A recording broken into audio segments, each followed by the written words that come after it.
25-ročnej histórii univerzity je toto 16. ročník univerzitného bálu.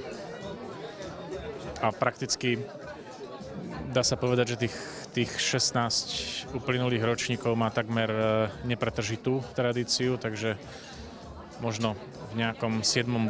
roku existencie univerzity sme túto tradíciu začali a tá pokračuje dodnes a verím, že ešte dlho bude pokračovať. Vedeli by ste nám povedať aj prečo nie ples, ale prečo bál? Dobrá otázka, lebo keď sa pozriete do tej sály, tak myslím si, že to má úroveň plesu, ale to označenie bál je zámerné kvôli tomu, aby sme to otvorili čo najširšej verejnosti, aby aj tí, ktorí možno nemajú radi také tie top podujatia, také príliš škrobené, aby v tomto smere akceptovali to, že to nemá plesovú úroveň, ale úroveň bálu, ale ono historicky to je takmer na úrovni plesu, dá sa povedať.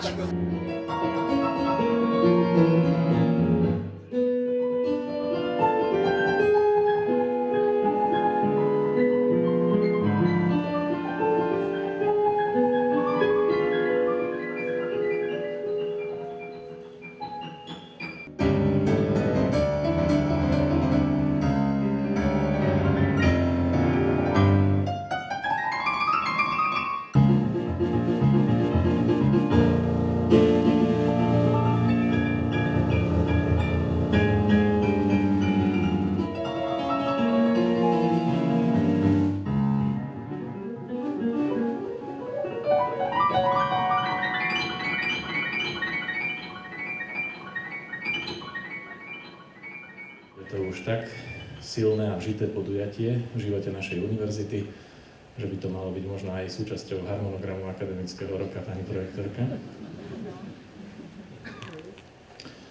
Zišlo sa vás tu viac ako 130. Neviem, čo sa tento rok deje, pretože sa nám okolo 50 účastníkov plesu na poslednú chvíľu odhlásilo, ale je to kvôli tomu, že zúria choroby, chrípka a iné veci, úrazy.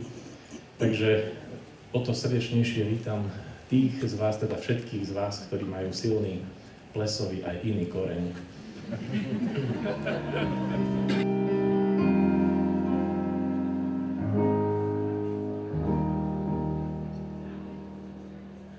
Yesterday, all my troubles seem so far away. Now it looks the here to stay. Oh, I believe in yesterday. Not a half a man I used to be. There's the shadows hanging over me. Oh, I believe in yesterday. I had to go, I don't know, she wouldn't say. I said something wrong, not my love for yesterday. Som absolventkou Univerzity Mateja Bela, preto sme aj zvolili tento spôsob zábavy, tento ples, pretože radi spomíname na časy študentské, tak aj tento rok sme prišli zaspomínať. Určite sem chodia aj iní absolventi, nakoľko je to celouniverzitný ples, takže vlastne celouniverzitný znamená, že sa tu môžu spájať rôzne fakulty Univerzity Mateja Bela. Čiže máme tu známych aj z fakulty politológie, ekonómie, pedagogickej fakulty, čiže určite je to zmes všetkých fakult v rámci univerzity.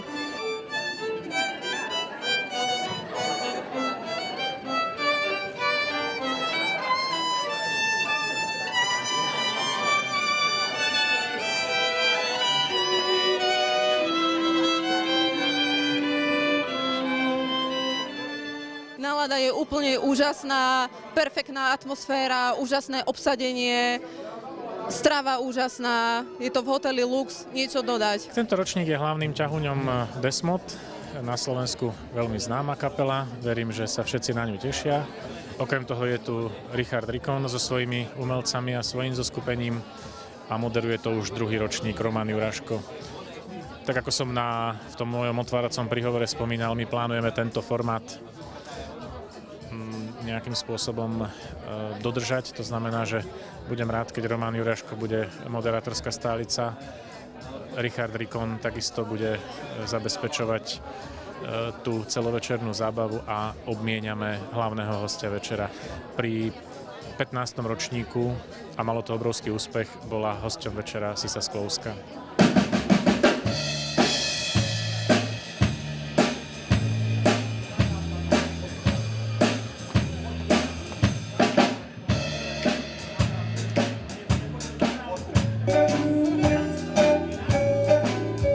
Start spreading the news. I'm leaving today. I want to be a part of it.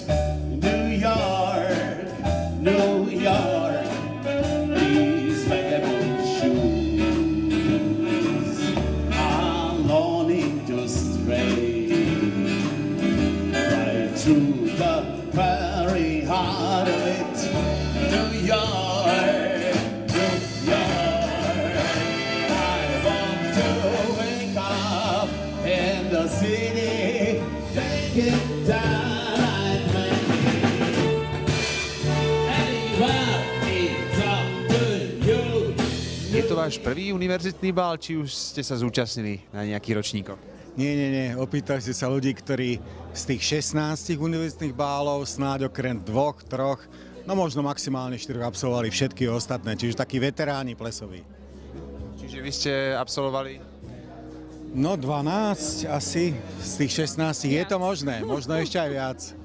Kebyže porovnáte predsa, aké sú tie ostatné plesy oproti tomuto bálu, kebyže to môžete tak porovnať, čo by ste povedali? Ťažko to porovnávať, pretože každý z nich bol svojím spôsobom špecifický, ale niečo majú všetky spoločné. Je to úžasný priestor na to, aby sme sa okrem tých prednáškových a vedeckých miestností stretli aj v situáciách, ktoré sú bezprostredné, kde sa môžeme stretnúť nielen kolegovia, ale aj partneri. A v tom je to každý rok úplne iné. Ja si osobne myslím, že takéto podujatia patria jednak k tej tzv. Firemnej kultúre, a k univerzite určite patria plesy, vytvárať nejakú kultúru univerzity. Ja si myslím, že tento ples prekročil rámec univerzity a patrí minimálne k miestnej, respektíve nejakej regionálnej kultúre.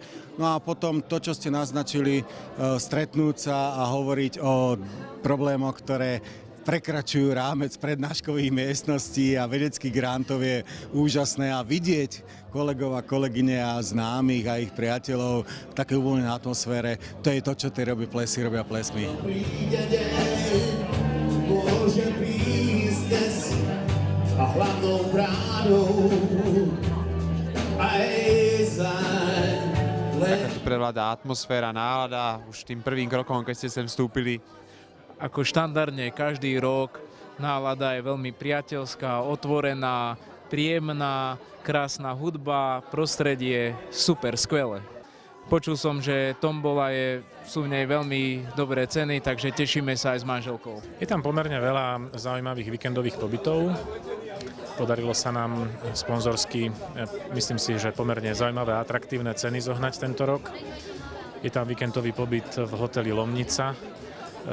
To je asi najstarší hotel vo Vysokých Tatrách, ktorý, myslím si, že bol otvorený len nedávno v decembri, takže to je, si myslím, dosť atraktívne. Je tam takisto víkendový pobyt v hoteli Partizán na Táloch, víkendový pobyt v brusnianských kúpeloch.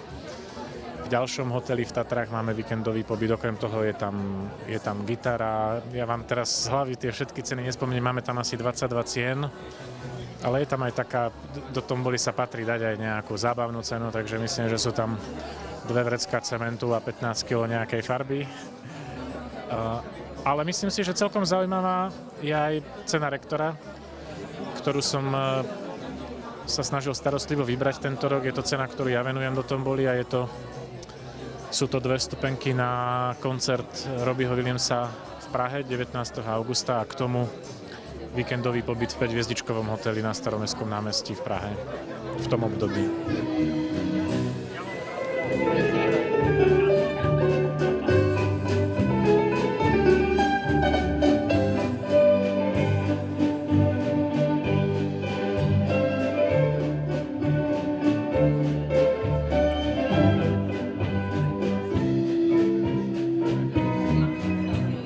Keď sme hovorili o tom, že sme absolvovali niekoľko tých plesov, tak si myslím, že vždy bola ambíciou vedenia univerzity zabezpečiť naozaj zaujímavých hostí.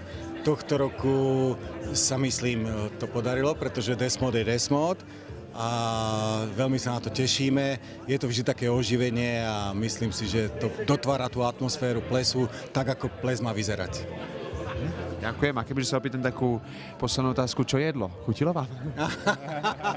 Výborné. Áno, tak tomto nechám odpovedať expertku na... Výborné, naozaj. Lux zase potvrdil svoje kvality a je vynikajúci. Čiže bola vynikajúca večera. Spokojný. Spokojnosť, áno. Všetky chody. Bez pochyby sa tešíme na ďalšie.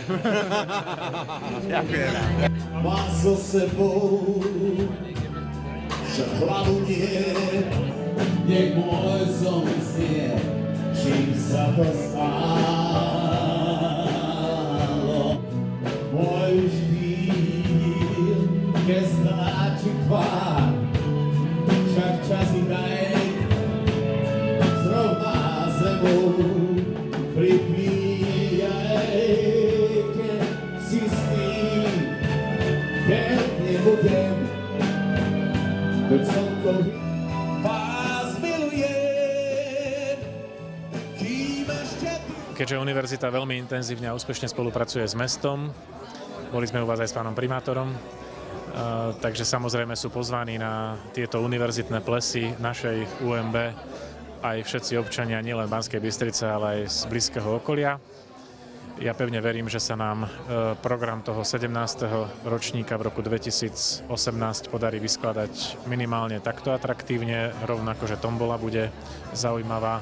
A ja som rád, že aj dnes tu máme zo pár takých účastníkov, ktorí nepatria ani do jednej z tých menovaných kategórií, ale jednoducho prišli preto, lebo sa dopočuli, že tieto plesy majú výbornú úroveň. Až vede vás všetkých chcem, vás milí zástupy strát, lásky Boh. Spomínali ste to naše stretnutie aj s pánom primátorom. Ja som to moderoval, si pamätám. Možno som sa chcel spýtať na to, že ako to dopadlo, táto výzva. Dali ste si výzvu vlastne. A ako to dopadlo celé? Kto vyhral teda nakoniec? Vy či pán primátor?